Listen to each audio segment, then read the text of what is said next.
Hello, my name is Julia Mason. This is Dandelion Dreams podcast. It's a knitting podcast, and my husband and I live in Oregon with our 2 daughters and some sheep. And the cat is going to make a crinkling sound. So this week I have some knitting done, and I have a whole ton of stash enhancement. It's pretty absurd. I haven't bought yarn in a really long time because we've been in the process of buying land, and so I've been trying to be good.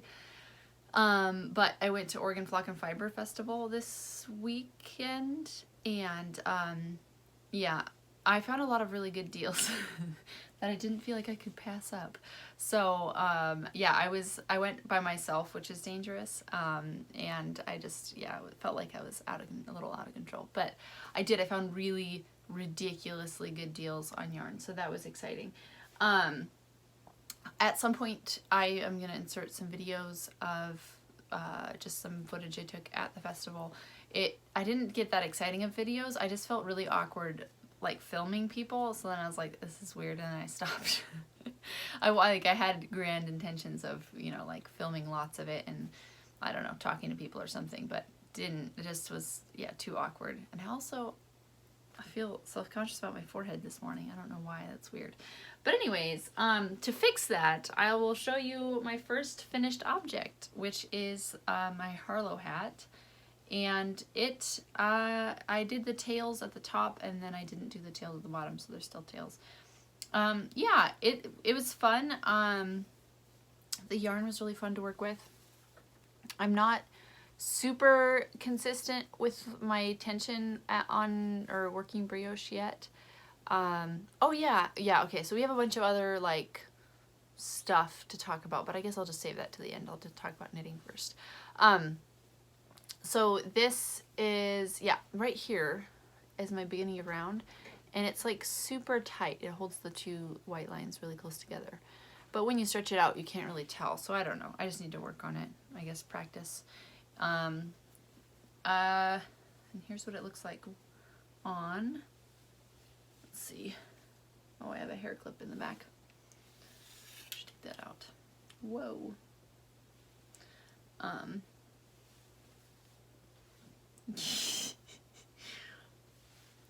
There. Ta-da! Ow. Somebody once showed like the proper way to put on a hat so that you didn't look like a crazy person with your hair, but I don't remember what it was. It was like put it on from the back forward or something.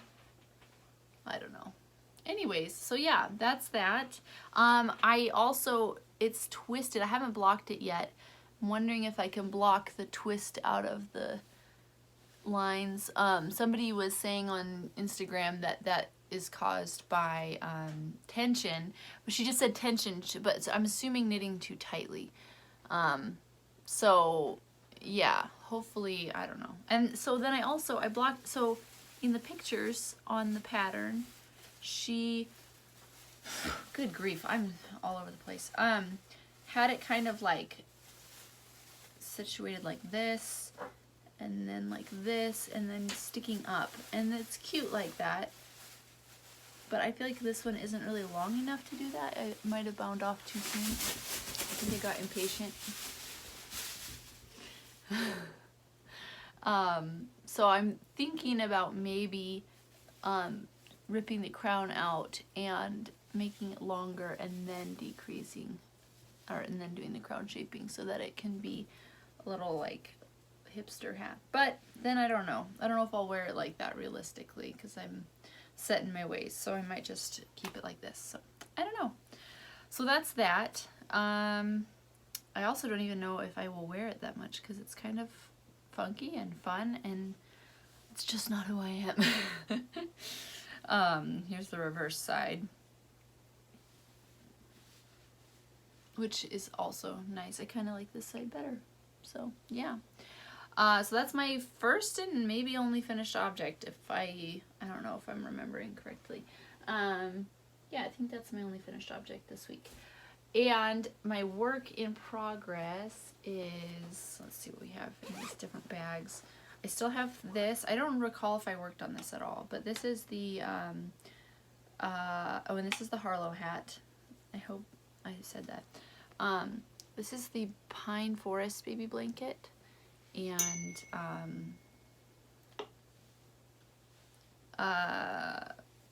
it is going fine. I don't know if I've worked on it at all since last time. I can't remember. I feel like it's longer, but I've gotten distracted with other projects, so I haven't really worked on it at all. Hey, bud. And I still don't know if it's going to be long enough, but we shall see. Washburn's getting obese. Now that I finally neutered him, he's getting super fat. Oh well. So yeah, this pattern is really fun and just engaging enough, ow, but also not overly complicated, or you don't have to pay super close attention to it. So yeah, I'm really enjoying this yarn and everything. This is Cloudborne Fibers, Superwash Merino Sport Twist. Yeah, and it's quite nice. I have too many things I want to do, so I haven't really worked on it very much, but I need to get back to that and finish it. But because I really need my cables. I'm like really feeling the struggle of not having enough knitting cables lately.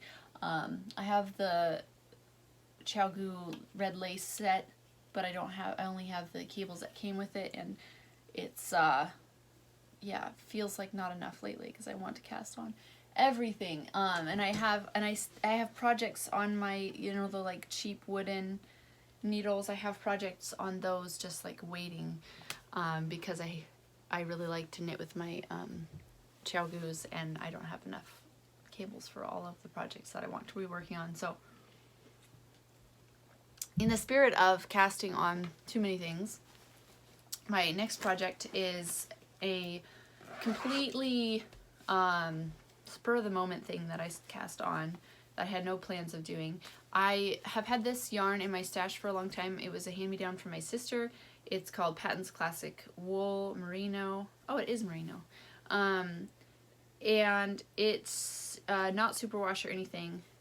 And yeah, interesting. It says merino, and then over here it says pure new wool, but it doesn't say merino, so I don't know. But it says made in Canada. Anyways, it's quite old. I have no idea where it came from originally. My sister had it, and then she passed it on to me. There were 3 skeins of it, and that's actually quite a lot, because these are 100 grams. And I think this is DK. To me, it looks heavier than DK, but and it doesn't actually say. It says to use 4.5 millimeter, which needles, and then 20 stitches by 26 rounds is 4 inches. So I think that's DK, but I could be wrong. So I am knitting a project for Felicity out of this. She kept bringing me, she was digging through my stash bin and like bringing me different yarns, and she brought me these, and I was like, oh, I actually kind of do want to make something. I thought it would be nice to make her a little Ramona cardigan.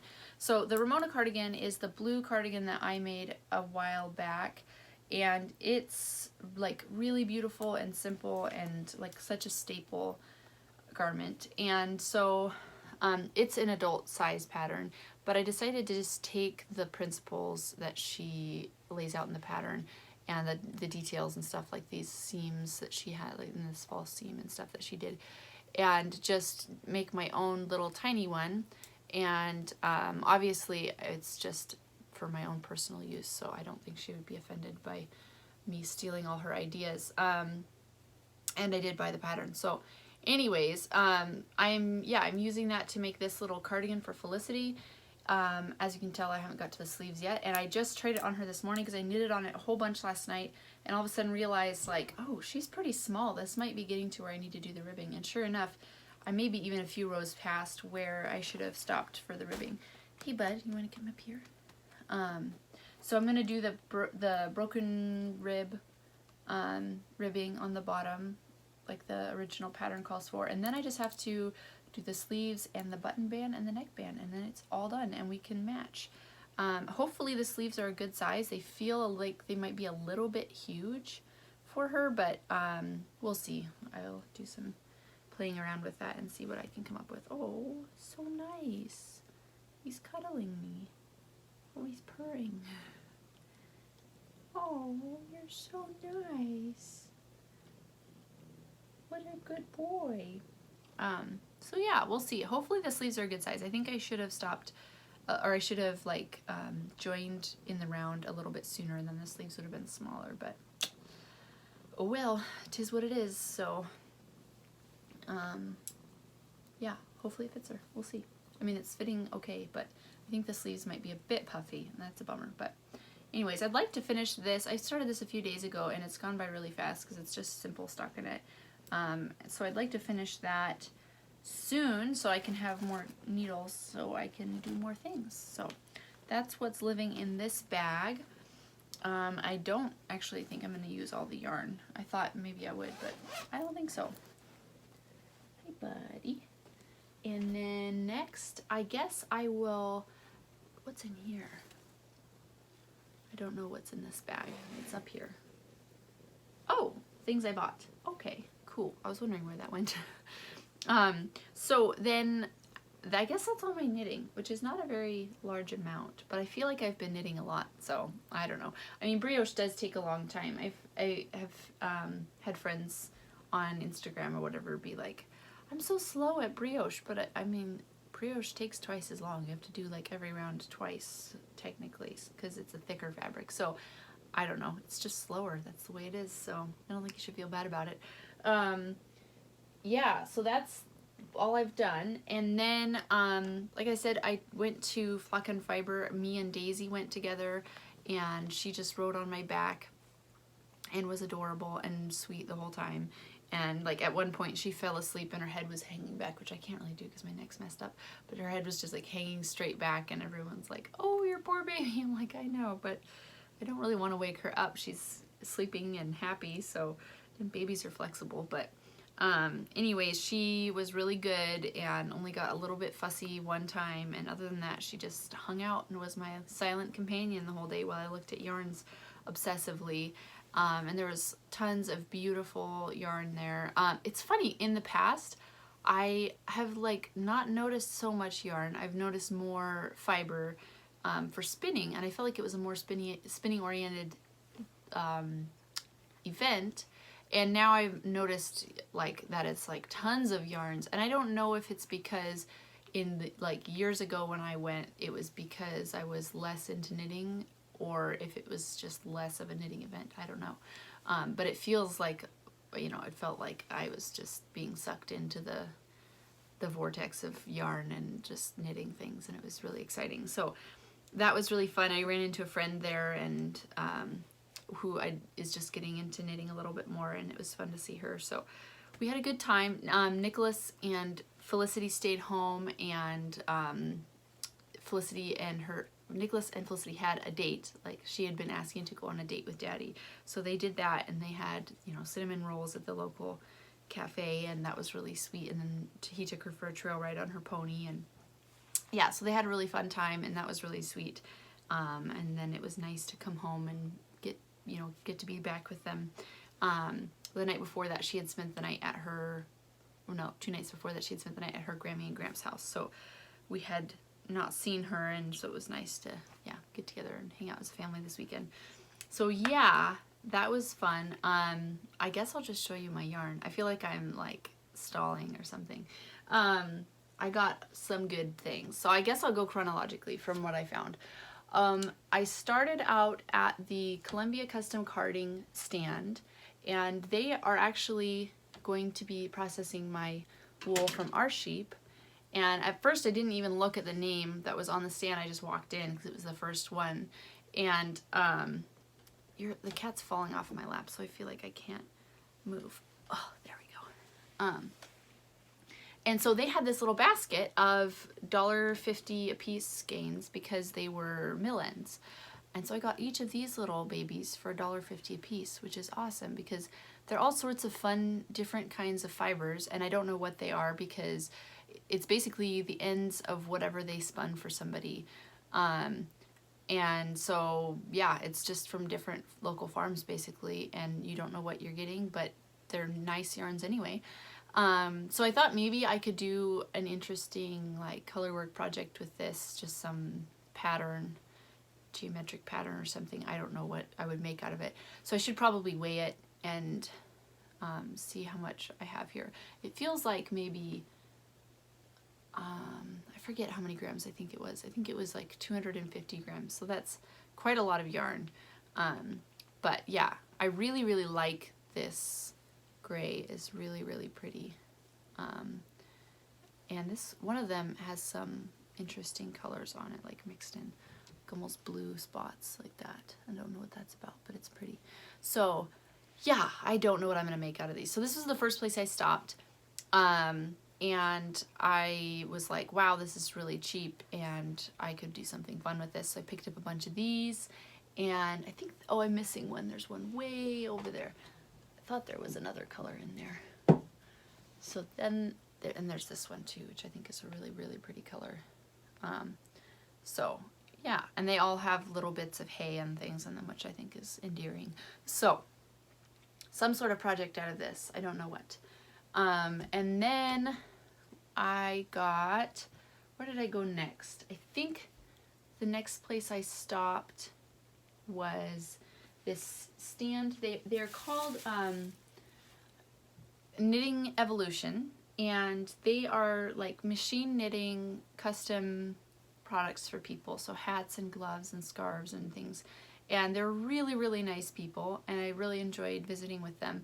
And I guess originally they were spinning their own wool to try to do this machine knitting with, but all of the wool that they had produced themselves and had spun ended up a little bit too heavy gauge, even though it was like fingering weight. They needed lace weight stuff for their machines. So they had all of this yarn that was like fingering weight yarn or slightly bigger, and they couldn't use it, so they were selling it. And I just think they hadn't done a super good job,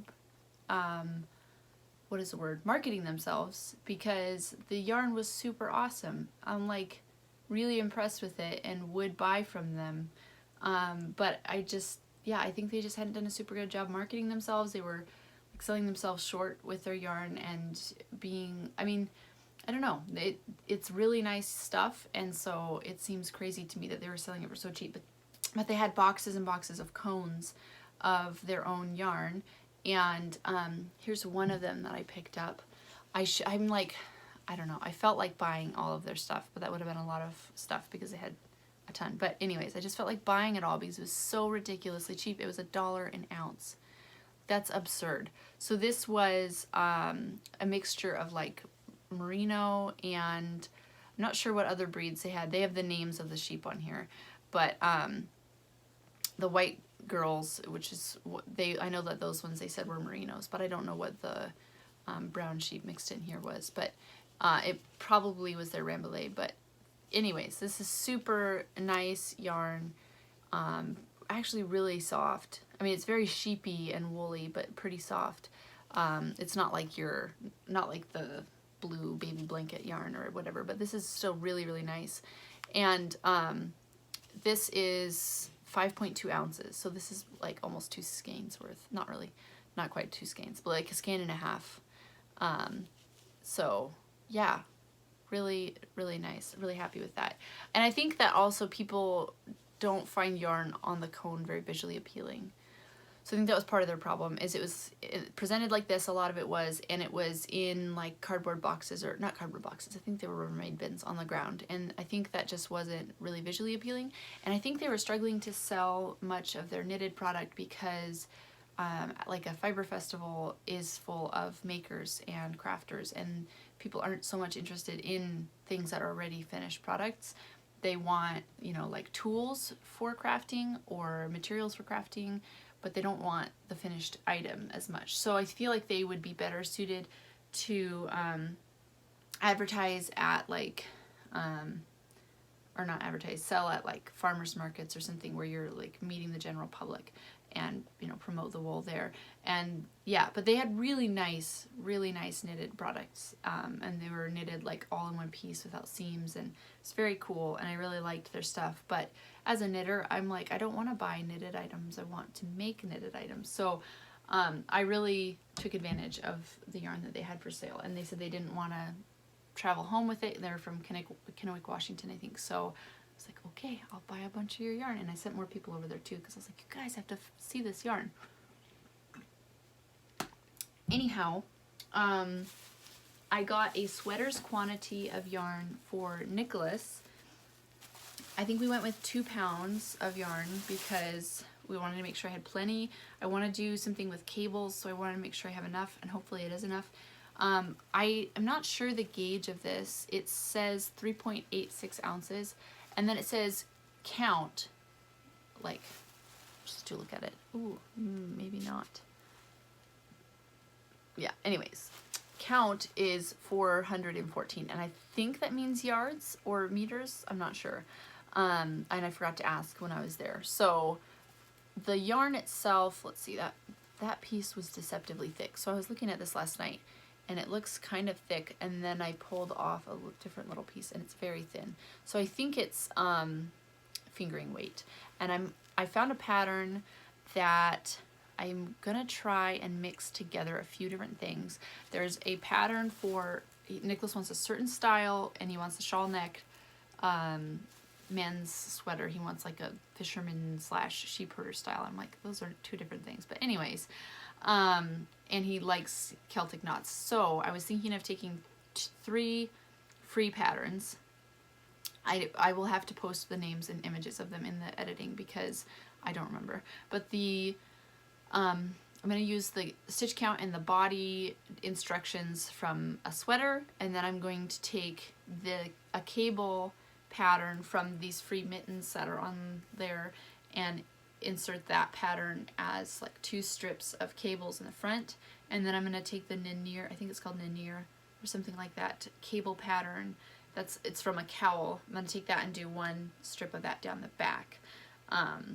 And then I might take the mitten cable and put that down the sleeves too, but we'll see.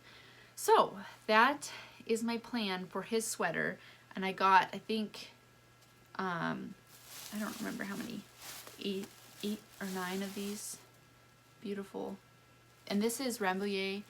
I hope I'm pronouncing that correctly. That's how it seems like it should be spelled to me, but I've heard people pronounce it lots of weird ways. And it's really like grippy and just really nice. I really, really like this wool. I'm loving this wool actually, and so I'm excited to try knitting with it and see what I think of it then. But I have so many projects, but anyways, I'm excited about this. I think it'll be awesome.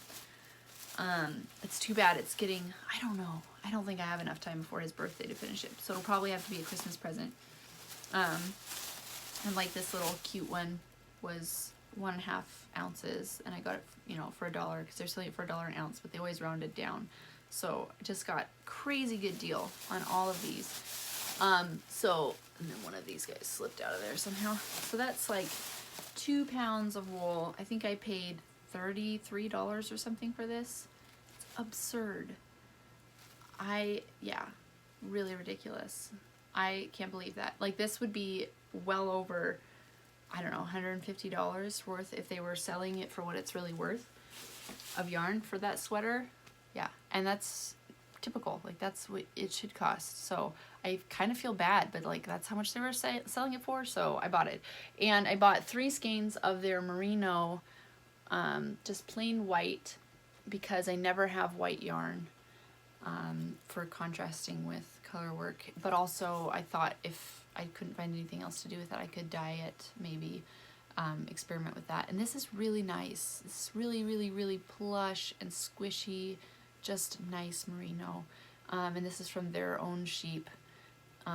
So I was really excited to get all of these. I kind of wish I would have bought more, but I was trying to be good, and I was like super nervous about Nicholas getting upset with me buying a bunch of yarn. And he was really, I don't know, he's like, you make me feel like I'm a bad person, because he was really chill about it, and he didn't care. He was like, cool, that's awesome, good job.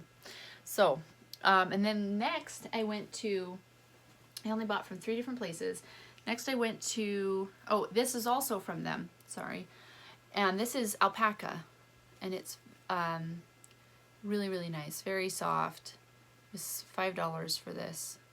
It's really nice. I'm just really happy with this. So I'm not sure what I'm going to make out of it, because I know alpaca is so drapey, and I only have 1 skein of it. I might have bought more, but there was this little European lady who just like saw it and was like taking those. I don't know what she actually said, but she like walked over there and loaded the whole basket of them into her bag, and I was like, oh, okay, I'm glad I grabbed one.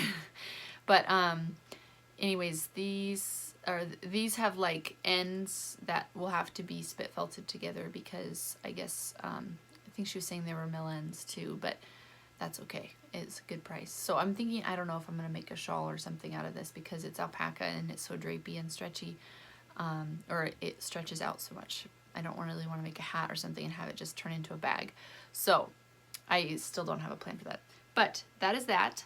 The next thing I did was I stopped at the Knitted Wit stand, and they had these bargain bins of like ends of like their dye rounds or whatever they would, or I don't remember how they said it. I think it was like experimental dye lots, or if they had like little bits left over from dye lots, or if they were using up dye on yarn or something like that. Anyways, so I got this amazingly beautiful skein.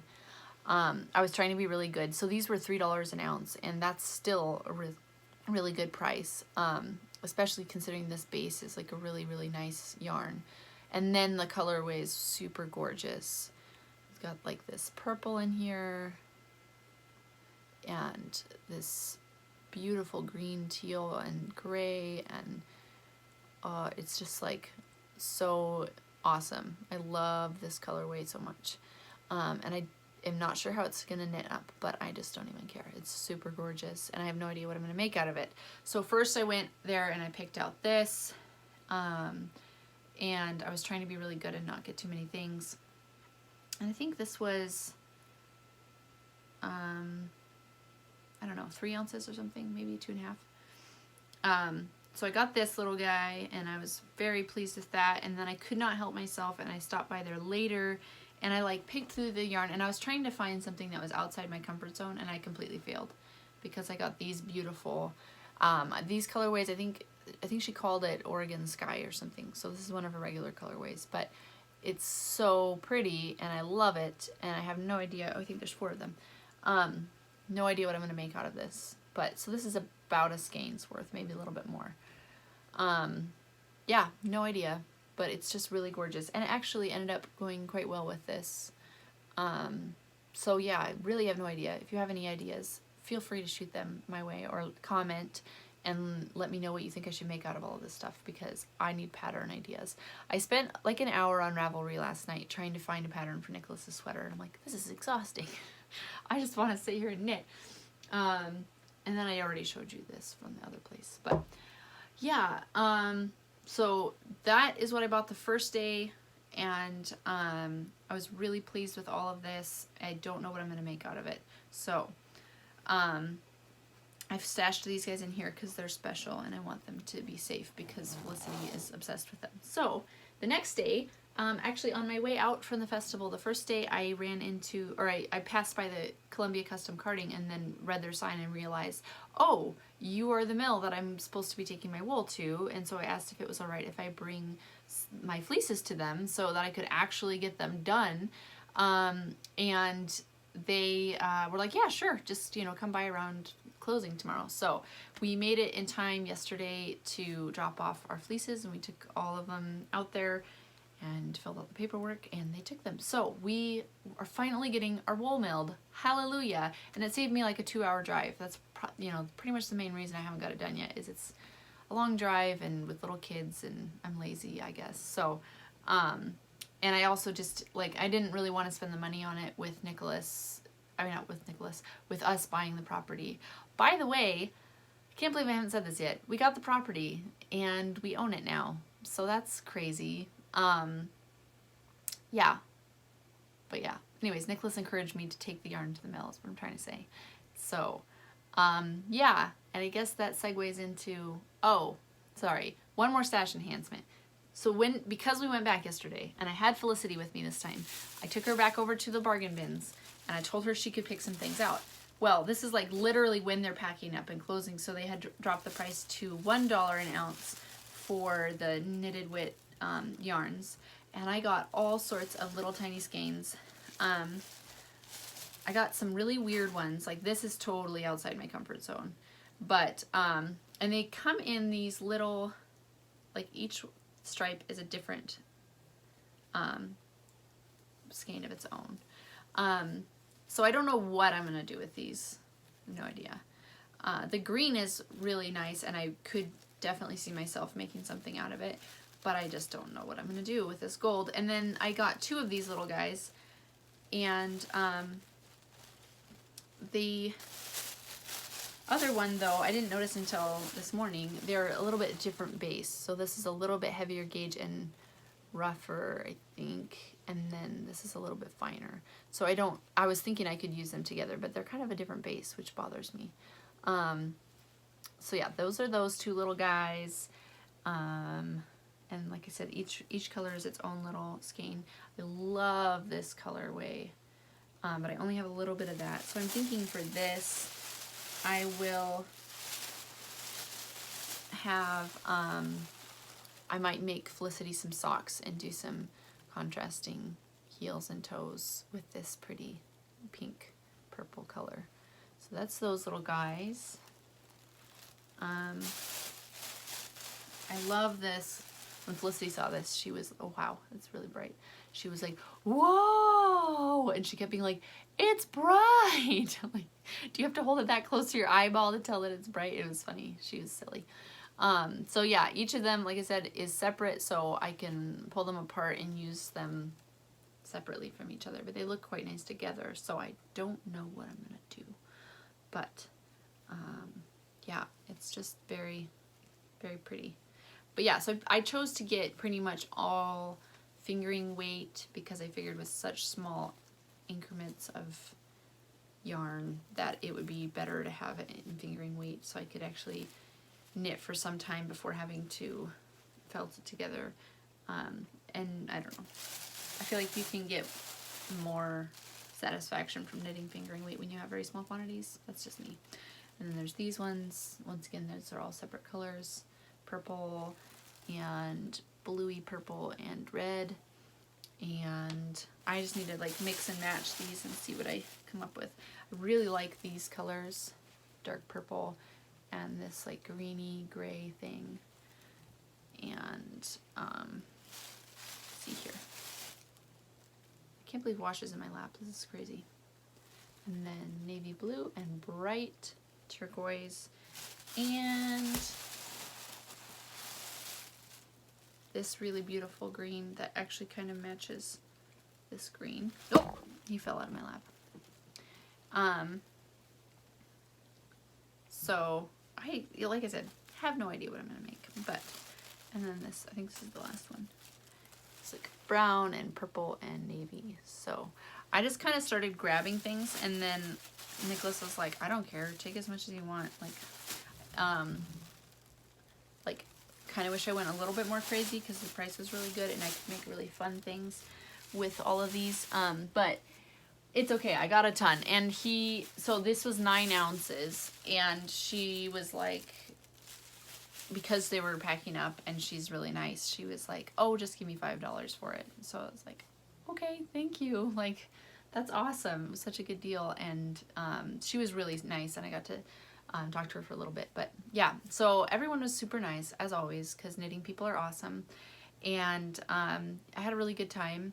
And yeah, I went a little crazy. And I was already looking at my stash this week, and I was like kind of making tentative plans for everything. Oh, I think I have one more thing. Making tentative plans for all my yarn and thinking how, like, yeah, I don't really need to buy yarn. I have a lot of things I, can make before I really need anything else. And then I went to Fiber Festival and like went crazy. This was actually from the people that I bought the sweaters quantity of yarn from, but this was just like top of the lamb from the Brown Sheep or something, Brown Sheep Company. So it's some commercial yarn, but it's wool, and she just had some that she was getting rid of, and these were $1 each. And my mother-in-law Jan really likes red, like she's red fanatic. So I was thinking for Christmas, last year I made her the birch scarf. I was thinking for Christmas this year I would make her some colorwork mittens, and I think I have a pattern picked out, but I can't remember the name of it. So that is hopefully I'll start those soon. I'm kind of feeling like doing color work. I mean, I've been feeling like doing color work for a long time, but I haven't figured out what I want to do yet. So this is set for that. Talk about an affordable Christmas present, like $2. And this is probably enough for, I mean, this is definitely enough for one pair. It might be enough for making a children's pair also, so her and Felicity could match, which would be fun. So yeah, that's a good deal. Oh, snuggly cat. This is ridiculous, you guys. I don't ever want to get up. So yeah, like I was saying, we actually closed on the property like the day after I recorded my last podcast. We were able to go down to the title company in Silverton instead of having to drive to Central Oregon. And so we signed everything and got our papers in the mail this week, and we haven't had a chance to go out to the property yet, though. I'm like super excited and anxious. Like I want to go visit it, but it's getting to be fall, and so we can't really camp there very easily with the 2 little girls. Like if we went out there in a tent, we'd probably freeze our butts off at night. So I don't know. I would like to go out there really bad, but there's nothing we can really do.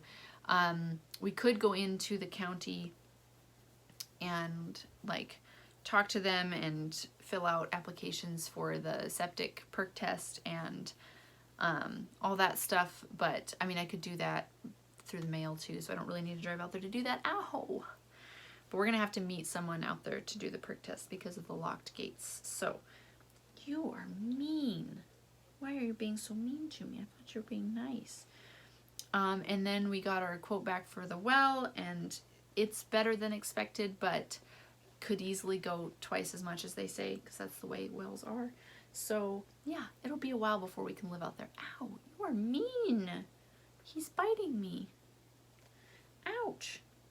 So yeah, I'm excited, and I totally miscounted or whatever, and was thinking that I'm supposed to do my podcast next weekend. So it's actually Monday today when I'm recording. And yeah, I just feel kind of out of sorts because I don't feel mentally prepared. But oh well, I did it. I got it in. The other thing we've been doing is we babysat one of the puppies that we sold. Went to a friend of ours, and so he had to go out of state to judge a brewing competition for beer, and so he left his kitten and the puppy that we sold him with us, and so we've been busy with that and chasing puppies around, and oh, puppies, my goodness. And so that's done, and he came and got them this morning, and I'm like, oh, peace. I really like the kitten, but puppies drive me nuts. So that's good to have that done. And the other things, Nicholas and I finally took our horses for a trail ride. That was really cool. I didn't know how that was going to be. I had some setbacks with our training with my mare, like I was saying earlier, when she dumped me, and that was my fault. I felt like I was getting too, like I was trying to force her to cooperate instead of like getting her to want to work for me. And so that was frustrating me, and I was feeling kind of stuck and like not really sure how to proceed. So what I ended up doing was I stopped using a bit because I felt like I was relying on it too much, and we weren't really training. I was just forcing her to cooperate. So I got rid of the bit. I got on her in the round pen without any tack, and just worked on, and that, of course, I did that after round penning her and like getting her to join up and follow me around and stuff. And I just worked on pushing her a little bit gently with my legs. Mostly I just was keeping her moving because she likes to just stop. And whatever direction she started to go, I would reinforce that with my leg, just laying my leg across her side and pushing a little bit. And so then starting to get her used to that sensation of when you're turning and I'm putting my leg on you, then you're yielding to that. And then the next time I got on her, I put a string of twine just draped around her shoulders and her neck. And when I used that a little bit to guide her at kind of neck reining, and used it so that I could pull on it, and it would just put a little bit of pressure on her chest and she'd stop. And so I started asking a little bit more with my legs and getting her to actually turn when I asked her to, not just pushing when she turned. And so started making progress with that, and that was going really good. I think I did that twice and really started to get somewhere with her where she was listening to me and yielding to my leg pressure instead of just being pulled around by her face. So that was exciting. And then Nicholas wanted to take them for a trail ride, and I was nervous about that, but decided to just go for it because we had an opportunity to do that together. And so I put a bozal on her, which is just like a leather teardrop shaped thing, like upside down teardrop. And it's a lot more gentle than a bit or a hackamore, but it's kind of a firm, like it's hard. So it's on the bridge of their nose. So if you're like in a really bad situation and you pull on it, it's got enough pressure that they'll listen and stop. But it's not, you can't really force them to do that much with it because it's not really painful or strong, or like you can't use it like a bit where you can't abuse it very easily. So a lot of trainers start horses in that because it's gentler.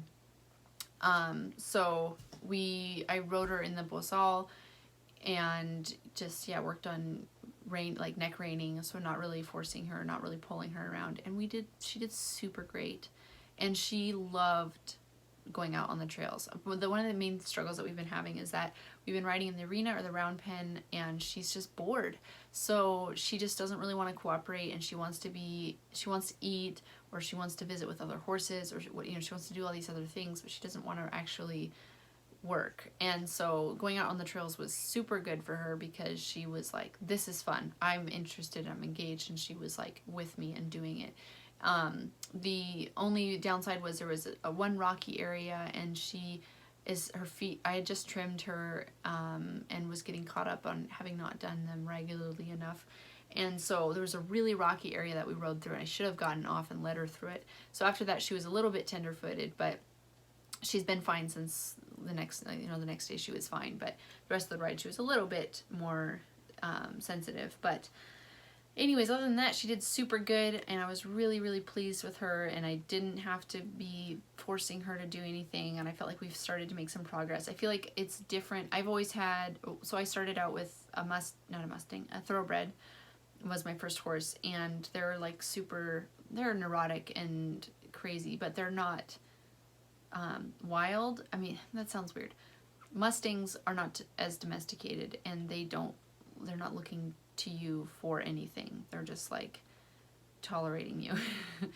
So even though I feel like I have a pretty good bond with Sparrow and she likes my company, she doesn't really want to work for me, and she doesn't have a lot of heart like my thoroughbred did.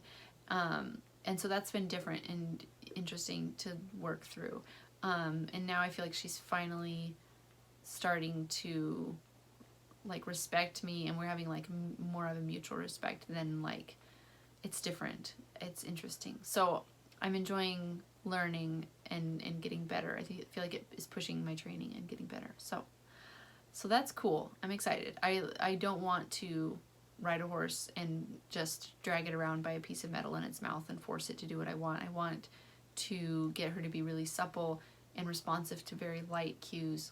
And I want her to be like wanting to find out what I want and like working together and have that relationship. So that's really cool. And I've had a really long hiatus from training and riding because of having the girls and everything. It's been like 5 years of just kind of barely riding. So it's cool. I'm excited about that. So hopefully when we eventually are on our property, we'll be able to do lots of riding, and it will be less rainy in the winter there, so that will help. But anyways, I'm just rambling at this point. My mom is watching Felicity for me, so I should probably get going. But thank you guys for joining me for the podcast again. Oh, the other thing I was thinking was, since we are going to be doing this off-grid thing, I think are going to start a second YouTube channel for that side of things. And that's probably going to be a lot more like vlog style, where I'm out doing stuff and showing how we are doing things and showing projects and how we're accomplishing things on the farm. So if you're interested in that, I will have more details in the future about the channel name and everything. I'm starting to develop a website for it. And we've sent in like a brand to the state of Oregon for branding cattle, and we'll see if that gets approved, because that will kind of determine what we call ourselves a little bit. But anyways, so things are in the works there. If you're interested in following us there, I will have more details in future episodes, and that would be fun to have you guys along. I know that it's not like I have a knitting podcast, and so I don't want to turn it into the off-grid homestead podcast. So I'm gonna try and keep those things a little bit separate so that, you know, if you're interested in knitting, you can come watch knitting. So anyways, if you stuck with me this long, now you know that I am eventually gonna have a second YouTube channel, and it'll have more of the family and Nicholas on there too. So if you're interested in that, stick around, stay tuned, and I will have more info on the name, and I'm sure I'll talk more about that in the future. So thank you guys. My Instagram, if you want to follow me there, is Dandelion Dreams Podcast. My Ravelry account is Dandelion's Dream, and I'm on Facebook as Dandelion Dreams Knits.